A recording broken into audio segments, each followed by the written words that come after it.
dan menyuguhkan kepada kita jalan keselamatan. Perjalanan penjelajahan kitab-kitab dalam Alkitab kali ini adalah rangkaian pembelajaran mengenai surat-surat dari penjara yang ditulis oleh Rasul Paulus. Dan sekarang kita akan bersama-sama menjelajahi pasal yang ketiga dari kitab Filipi. Tema kita kali ini adalah berjalan tanpa hambatan. Pak Yohanes akan memberikan predikat tantangan dengan memberikan sebuah judul yang cukup indah. Apakah agama bisa merusak kehidupan seseorang? Apakah yang perlu kita lakukan supaya kita mengerti kebenaran?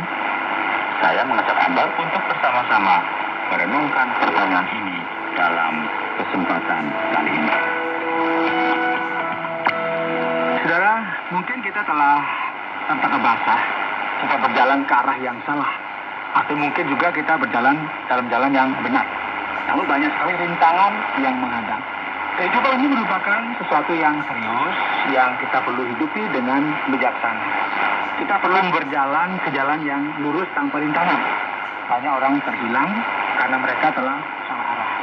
Ada yang punya pengalaman? Ada orang lain yang terhilang karena alasan-alasan yang sederhana, ya. Misalnya pakai Google-nya begitu, terus tiba-tiba malah masuk ke semak-semak ada mobil. Kehidupan orang Kristen sebagaimana yang kita lihat, yang ditekankan dalam Injil, mengajarkan kepada kita untuk berjalan ke jalan yang jelas, yaitu hidup dalam sebuah kehidupan yang berguna. Jadi sekarang mari kita lihat bagaimana Paulus mulai berurusan dengan masalah ini, ya. Dia akan mulai menggunakan contoh dari hidupnya sendiri. Dia berusaha untuk menekankan pentingnya bagi kita menangkap Kristus, sebagaimana ia telah ditangkap oleh Kristus. Sebagaimana yang kita juga lihat di ayat yang ke-12, ya, Paulus tahu dengan jelas kemana tujuannya, sehingga tidak ada lagi yang bisa mengalihkan perhatiannya. Hal-hal yang bisa mengecohkan ini biasanya merupakan sesuatu yang membingungkan. Dan gereja yang ada di Filipi perlu diarahkan ke arah yang jelas, namun mereka memiliki masalah dengan hal-hal yang ternyata itu mengganggu mereka. Paulus mulai menarik perhatian dari mereka, ya maksudnya, dengan memberikan penekanan tentangnya realita ini, dan dia akan mulai pasal 3 ini dengan menekankan pentingnya bersukacita di dalam Tuhan, dan sekali lagi dia menegaskan tentang hal ini. Sekarang hal pertama dan yang sangat berbahaya adalah ketika disebutkan di sini dalam ayat 2, merupakan sebuah bagian yang sangat berbahaya. Kedengarannya seperti ada tamu yang tidak diundang. Coba kita perhatikan. Hati-hati terhadap anjing-anjing. Wow. Namun jangan khawatir, ya, karena kalau di sini sedang berbicara mengenai pitbull atau rottweiler atau anjing-anjing yang Paulus masukkan di sini adalah para pengajar palsu, maksudnya, tapi mungkin keras omongannya. Ya, orang-orang yang mengajarkan doktrin yang sesat. Hati-hatilah terhadap anjing-anjing. Jangan biarkan dirimu dikacaukan. Hati-hatilah terhadap pekerja-pekerja yang jahat. Hati-hatilah terhadap pengingat-pengingat yang palsu. Masalah utama yang sangat serius yang ada di sini itu terkait dengan pengingat palsu, yaitu orang-orang yang mengajarkan sebuah doktrin yang salah, yang membawa bangsa-bangsa bukan Yahudi yang ada di Filipi untuk mengikuti ajaran Yahudi. Karena kitalah orang-orang bersunnah yang beribadah oleh Roh Allah dan bermegah dalam Kristus Yesus dan tidak menaruh percaya pada hal-hal lahiriah. Sekalipun aku juga ada alasan untuk menaruh percaya pada hal-hal lahiriah. Caranya kita sudah Tuhan. Bagaimana Alkitab dibagi dalam dua bagian, yaitu Perjanjian Lama dan Perjanjian Baru.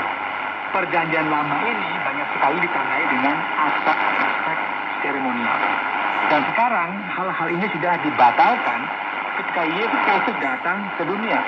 Dulu ada sebuah tradisi yang hanya dilakukan kepada anak laki-laki, kepada kaum pria, yang disebut dengan sunat.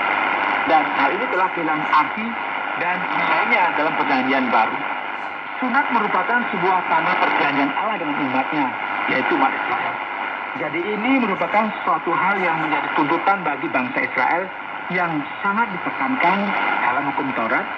Dan kita bisa menemukan ini dalam Perjanjian Lama, bahwa segala hal yang berkaitan dengan upacara ini merupakan bagian dari perjanjian Allah dengan umatnya dalam perjanjian lama. Sekarang dalam perjanjian baru, kita tidak perlu lagi melakukan sunat demi memiliki sebuah perjanjian dengan Allah. Karena sekarang semua hal ini menjadi mungkin di dalam Kristus. Ya. Inilah mengapa Paulus berkata bahwa jangan kita menaruh kepercayaan kita kepada hal-hal yang bersifat lahiriah. Namun kita perlu memberikan pujian dalam roh. Dan Paulus juga berkata bahwa jika ada orang yang harus bermegah mengenai hal-hal lahiriah, Paulus terlebih lagi, Paulus menyatakan bahwa dirinya tidak lagi dikacaukan oleh sunat. Sebuah aturan legalisme yang diajarkan oleh para pengajar palsu atau dengan sebuah rasa sombong akan kerohanian sendiri. Seakan-akan kita telah menjadi lebih baik dari orang lain. Tidak ada seorang pun yang boleh dikacaukan oleh legalisme semacam ini atau dengan sebuah kemungkinan akan kesombongan rohani. Dengan berpikir bahwa kita lebih baik dari orang lain. Kadang-kadang kan begitu ya. Merasa lu saya lebih baik dari orang lain. Sekarang Paulus berkata, jika ada orang lain menyangka dapat menaruh percaya pada hal-hal lahiriah, aku lebih lagi. Perhatikan ini. Disunat pada hari ke-8 dari bangsa Israel, dari suku Benyamin, orang Ibrani asli, tentang pendirian terhadap hukum Taurat, aku orang Farisi, tentang kejahatan aku penganiaya jemaat, tentang kebenaran dalam mentaati hukum Taurat aku tidak bercacat. Luar biasa ya. Dengan kata lain, jika ada orang yang memiliki catatan mengenai kerohanian yang luar biasa, ya Paulus luar biasa, mendekati sempurna ya. Nah, jika ada orang yang bermegah karena alasan kerohanian, itu adalah dia. Namun sebenarnya tidak ada dari satu hal ini yang bernilai apa-apa. Oleh karena itu Paulus akan menunjukkan kepada kita di sini bagaimana kita berjalan kepada tujuan yang benar tanpa dikacaukan dengan legalisme ataupun kesombongan semacam ini. Inilah mengapa kita perlu memberikan fokus kita kepada Injil. Dan Injil inilah yang seharusnya menjadi pusat perhatian kita. Karena Kristuslah yang terpenting. Perhatikan saudara ayat yang ke-7. Tetapi apa yang dahulu merupakan keuntungan bagiku, sekarang kuanggap rugi karena Kristus. Malahan segala sesuatu kuanggap rugi karena pengenalan akan Kristus Yesus, Tuhanku, lebih mulia daripada semuanya. Oleh karena dialah aku telah melepaskan semuanya itu dan menganggapnya sampah supaya aku memperoleh Kristus. Saudara, saya nggak tahu ya, apakah saudara pendengar ini mengerti dengan jelas ini? Atau mungkin Anda telah mendengarnya, namun tidak jelas. Jadi mari kita memberikan penekanan dalam hal ini. Paulus berkata bahwa segala intelektualitas, kerohanian atau jalan keagamaan, namanya yang sangat terkenal oleh banyak orang, betapa tekunnya ia mentaati hukum Taurat, semua ini merupakan sampah. Ketika ia membandingkannya dengan siapa? Kristus.